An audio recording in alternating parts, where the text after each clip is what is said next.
प्यारे बच्चों, कल हमने केस नदी में द्रव के उन्नयन का सूत्र जान लिया था और वहां पर हमने ये भी जाना कि अगर आर त्रिज्या की कोई केस नदी है और उसमें चढ़े द्रव स्तंभ की ऊंचाई यच है, तब यच बराबर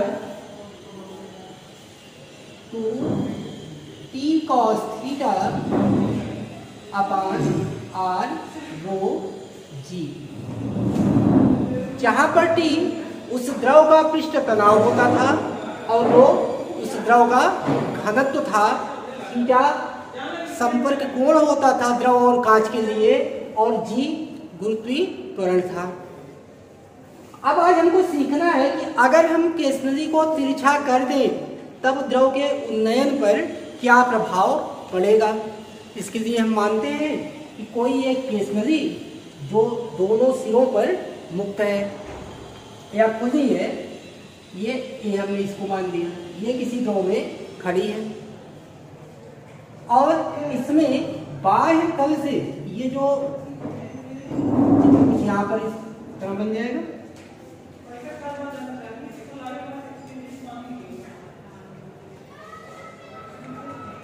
बाह्य तल से इसमें यच ऊंचाई तक द्रव चढ़ रहा है। अब आपको करना क्या है कि इसी केस नदी को क्षैतिज से, ये क्षैतिज हमने मान लिया, इससे कितने कोण पर, अल्फा कोण पर हमने इसको झुका दिया।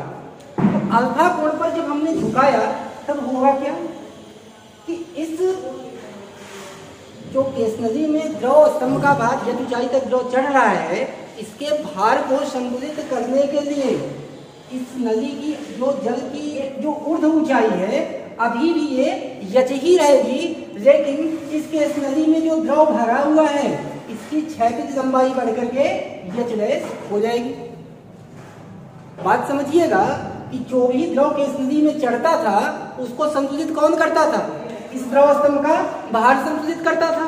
तो अभी भी जब आपने अल्फा कोण पर इसको झुकाया तो इसके भार को संतुलित करने के लिए नदी की जो ऊर्ध्व ऊंचाई है, अभी जल की जो ऊर्ध्व ऊंचाई है अभी भी यच ही रहेगी, लेकिन नदी में जो द्रव की लंबाई है, क्षैतिज लंबाई है, बढ़ करके यच डैश हो जाएगी। कुछ इस तरह का फिगर आपको मिलेगा। आप इसमें थोड़ी सी रचना कर दीजिए, यहाँ से एक सीधा लंबा आपने डाल दिया। अब ये भी आपका क्षैतिज है तो मान कर चलिए यहाँ का एंगल जो 90 एंगल था सीधा आपने खींचा, इस तरह से 90 एंगल बना रहा है, ये भी 90। अब दो इस तरह की रेखाएं थी, समांतर रेखाएं, और उनको कोई तिर्यक छेदी रेखा काट रही हो तो आपको पता है कि ये एंगल अगर अल्फा यहाँ आपने मान रखा है तो ये एंगल भी अल्फा आपका होगा एकांतर कोण से। और यह एक समकोण त्रिभुज बना रहा है, इसको आप कोई नाम दे दीजिए। हमने नाम इसका दे दिया ABC। अब हम क्या यहां से यच डैश का मान निकाल सकते हैं। समकोण त्रिभुज है, समकोण त्रिभुज में ये आपका आधार बन गया, ये इसका कर्ण आधार क्यों, क्योंकि यहां से जो अल्फा है, अल्फा के ठीक सामने वाली भुजा लंब बन जाएगी, ये आधार और ये इसका कर्ण। तो अगर आप यहां से मान निकालना चाहो तो आप लिख सकते हो cos थीटा बराबर, समकोण त्रिभुज में cos का मान क्या होता है, लाल बटे काका से आधार बटे कर्ण, तो आधार इसका AB और कर्ण इसका AC। तो आप लिख सकते हो यहाँ cos थीटा बराबर AB अपान AC के। दिक्कत कोई, मान इनके रख दो। आप लिख सकते हो cos थीटा बराबर AB का मान यच के और AC का मान यच डैश के। तो यहाँ से आप निकाल सकते हो कि H डैश बराबर यच अपान cos, सॉरी ये थीटा नहीं बेटा अल्फा है ना, इसको आप अल्फा से इंडिकेट कर दो क्योंकि थीटा अल्फा संपर्क कोण था, पीछे आपने मान लिया। कुछ ये वैल्यू आपको प्राप्त हुई। इसमें आप यहाँ से h का मान पीछे आप पढ़ चुके हो, वो वैल्यू ला करके यहाँ पर पुट कर दो। देखो क्या मिल रहा है, तो आपको मिलेगा h डैश बराबर 2t cos थीटा अपान r रो g cos अल्फा। तो केसनली को अगर आपने तिरछा किया तो द्रव के उन्नयन का क्या सूत्र मिलेगा, h डैश बराबर 2t cos थीटा अपान रो r g cos अल्फा। अब देखिए यहाँ से कि जैसे जैसे आप अल्फा का मान बढ़ाते जाओगे, अल्फा का मान बढ़ेगा यानी कि ये नली और झुकेगी, ये झुकाव और बढ़ेगा ही ना जब अल्फा का मान बढ़ेगा। तो आप अगर अल्फा का मान बढ़ाते जा रहे हो, ये झुकाव जो है उसको बड़ा करते जा रहे हो, तो कॉस अल्फा का मान घटेगा, जिसके चलते एच डैश का मान बढ़ जाएगा। अर्थात जो एच डैश का मान होगा वो इस तरह कुछ आएगा ना। तो कॉस अल्फा अगर बढ़ा तो एच डैश घटेगा, लेकिन अगर एच डैश बढ़ गया तो कॉस अल्फा घटेगा। यहाँ से आप अल्फा बढ़ा रहे हो तो कॉस अल्फा घट जाएगा, जिसके चलते नदी की एक जो क्षैतिज ऊंचाई है वो और बढ़ जाएगी। इस चैप्टर का लास्ट टॉपिक हमारे पास है पृष्ठ तनाव पर प्रभाव। पृष्ठ तनाव को कौन कौन से कारक प्रभावित कर सकते हैं उनके बारे में जानना है। पहला हमारा संदूषण का प्रभाव। जैसे कोई भी द्रव है उसमें अगर आप थोड़ी सी मिट्टी या चिकनाई युक्त कोई पदार्थ मिला देते हो, उससे उसका पृष्ठ तनाव घट जाता है। दूसरा है विलेयक का प्रभाव। अगर विलेयक ज़्यादा घुलनशील है, ध्यान दीजिएगा, विलेयक ज़्यादा घुलनशील है तब पृष्ठ तनाव बढ़ जाएगा। जैसे आपके पास जल है और उसमें थोड़ा सा नमक डाल दीजिए, तो ऐसे में उसका पृष्ठ तनाव बढ़ जाएगा। परंतु इसके विपरीत अगर विलेयक कम घुलनशील है तो उसके उपस्थिति में पृष्ठ तनाव घट जाएगा। जैसे पानी है उसमें थोड़ा सा फिनाइल या साबुन डाल दीजिए, तब उस पानी का पृष्ठ तनाव घट जाता है। बात को ध्यान दीजिएगा, मैंने कहा अगर विलेयक ज़्यादा घुलनशील तब पृष्ठ तनाव बढ़ेगा, और अगर कम घुलनशील है तब पृष्ठ तनाव घट जाएगा। आखिरी हमारा ताप का प्रभाव। ताप बढ़ाने से सहसंजक बल का मान घट जाता है, इसके कारण पृष्ठ तनाव भी घट जाता है। अगर सहसंजक बल का मान कम हुआ तो पृष्ठ तनाव अपने आप कम हो गया। और क्रांतिक ताप पर पृष्ठ तनाव 0 होता है। किस पर? क्रांतिक ताप पर पृष्ठ तनाव 0 होता है। आइए हम इस पर आधारित कुछ आंकिक प्रश्नों को कर लें और शेष आंकिक प्रश्नों को हम अगले वीडियो में करेंगे। चलिए बच्चों, प्रश्न है हमारे पास, सोडा कांच के साथ पारे का स्पर्श कोण 140 अंश है। यदि पारे से भरी द्रोणिका में 1 मिलीमीटर कांच की किसी एक नली का सिरा डुबोया जाता है, तो पारे के बाहरी पृष्ठ के तल से नदी के भीतर पारे का तल कितना नीचे गिर जाएगा। तो सबसे पहला काम तो हम प्रश्न को 1 से 2 बार पढ़ते हैं। आप इसमें देखिएगा कि आपको क्या क्या चीज़ें दी गई हैं। तो पारा और कांच के लिए स्पर्श कोण यानी कि आपको थीटा का मान दिया गया और कितना है 140 दे दिया गया। भरी द्रोणिका में 1 मिलीमीटर कांच की किसी नदी का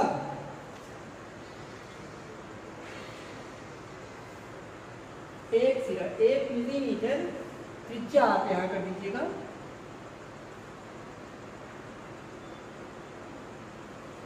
त्रिज्या यानी कि R बराबर आपके पास है 1 मिलीमीटर बराबर 1 × 10⁻³ मीटर। आपको पता है पारे के से भारी द्रोणिका है, तो पारे का जो घनत्व होता है वो का मान वो 13.6 × 10⁻³ 3 किलोग्राम पर मीटर क्यूब होता है। और सारणी की सहायता से आपको ये भी पता है कि T बराबर 0.465 न्यूटन पर मीटर होता है, कार्य का पृष्ठ तनाव। अब आप एक फार्मूला भी पीछे पढ़े हैं कि आपको पता है T बराबर R रो जी एच अपान 2 cos थीटा। अब से क्या पूछा जा रहा है, नदी में पारे का तल कितना ऊपर या कितना नीचे जाएगा, यानी एच का मान आपको चाहिए।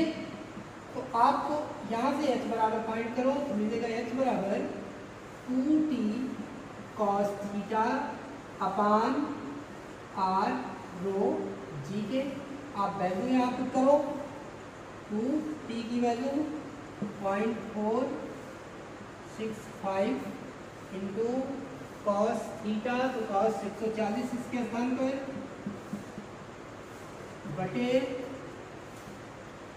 आर का मान 1×10⁻³ मीटर गुणे रो का मान 13.6×10⁻³ किलोग्राम पर मीटर क्यूब। और क्या बच रहा है आपके पास जी। जी का मान हमको पता है 9.8 होता है। cos 140 का जो मान है आपको सारणी से लेना पड़ेगा, जानते रहिए। cos 140 अंश बराबर ये मान -0.7660 होता है। आपको ये वैल्यू पुट करिए, मिलेगा आपको h बराबर 2 इंटू 0.465 इंटू -0.7660 अपान ये -3 + 3 आते हैं, कैंसिल कर दीजिए। 13.6 इंटू 9.8 ये 4.9 -5.34 गुणे 10⁻³ ये मीटर, या h बराबर -5.34 मिलीमीटर।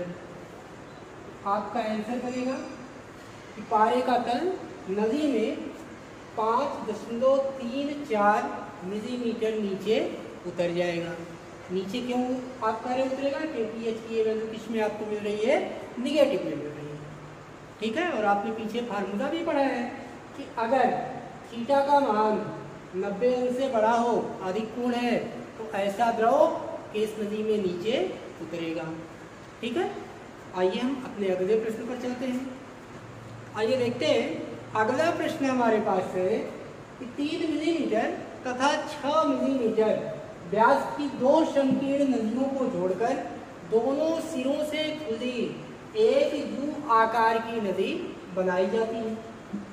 यदि इस नदी में जल भरा हो तो दोनों भुजाओं में जल के स्तरों में क्या अंतर है।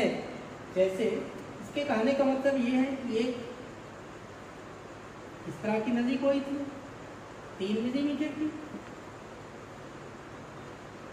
इसका ये दूरी व्यास कितना था, 3 मिलीमीटर था। और एक ये वाली नदी रही होगी जिसका 6 मिलीमीटर था। इनको आपस में जोड़ करके एक यू आकार की नदी बना दी गई। अब इसमें जल भरा गया।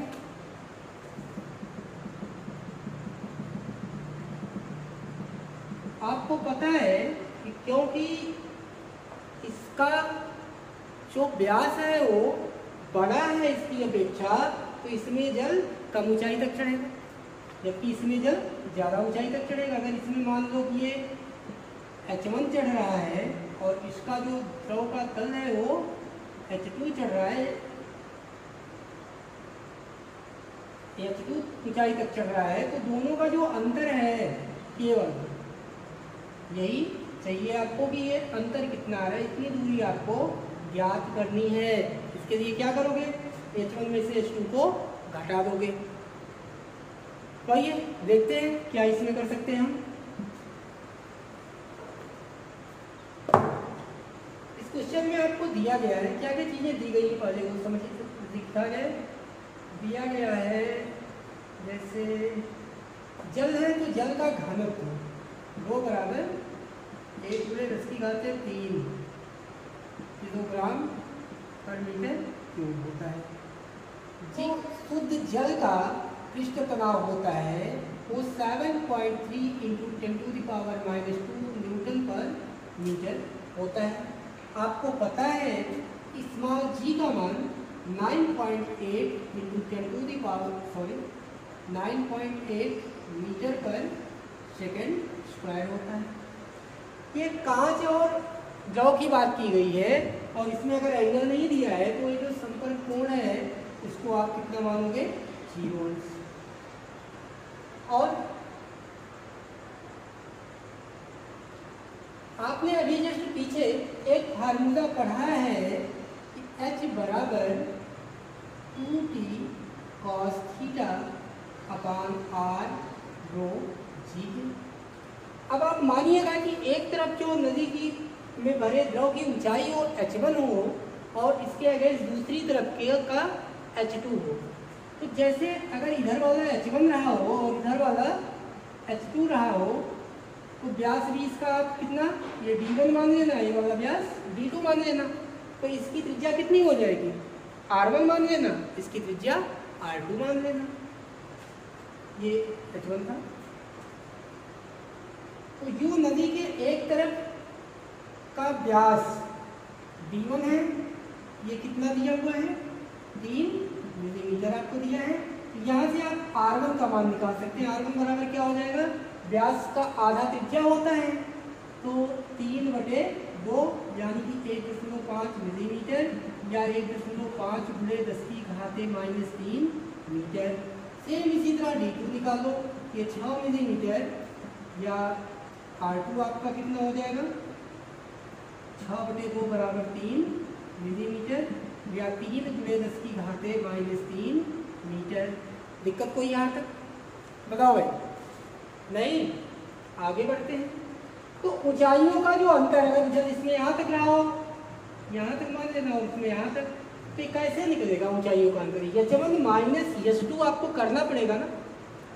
तो आप देखिएगा ऊंचाइयों में अंतर डेल्टा h बराबर h1 माइनस h2 के।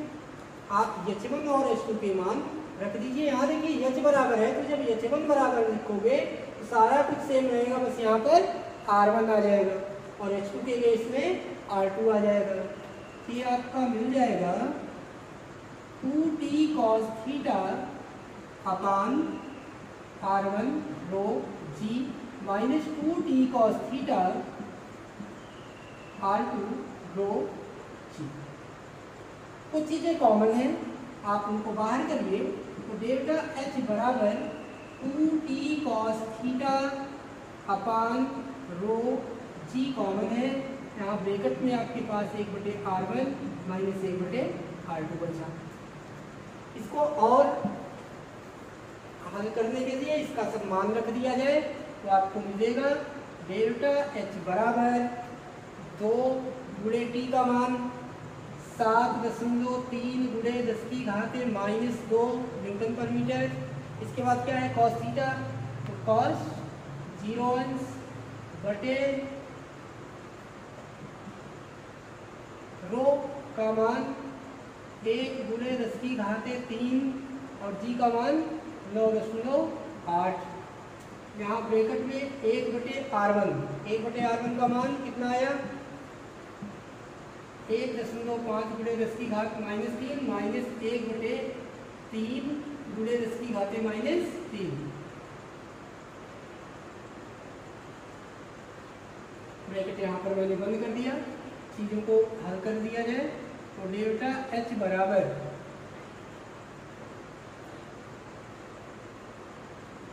14.6 × 10⁻², क्योंकि cos 0 है तो cos 0 का मान 1 हो जाएगा।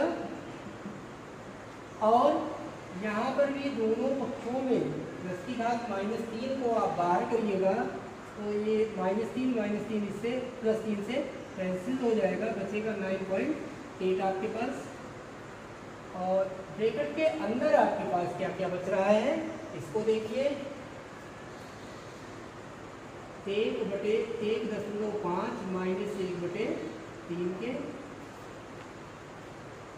तो या इस टर्म को हमने सॉल्व किया तो 3 - 1.5 अपॉन 4.5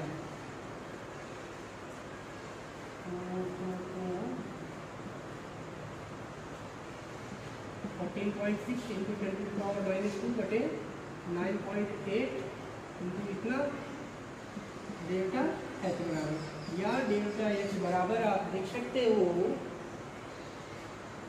14.6 इंटू 1.5, या इसको सीधे लिखो 15 कर दो, 10 में उठने के बाद इंटू 10⁻² और अपान 9.8 इंटू 4.5। यहाँ से डेल्टा एच बराबर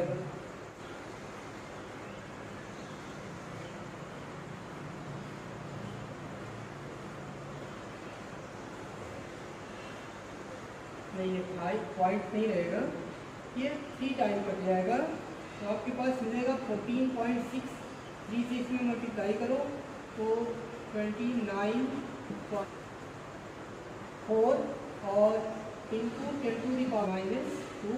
और आप इसको अच्छे से सॉल्व करेंगे तो डेल्टा एच बराबर 4.9 गुणे 10⁻³ मीटर, या फिर एच डेल्टा एच बराबर 4.9 मिलीमीटर, ये एच का मान आ जाएगा। शेष न्यूमेरिकल हम लोग अगले भाग में करेंगे।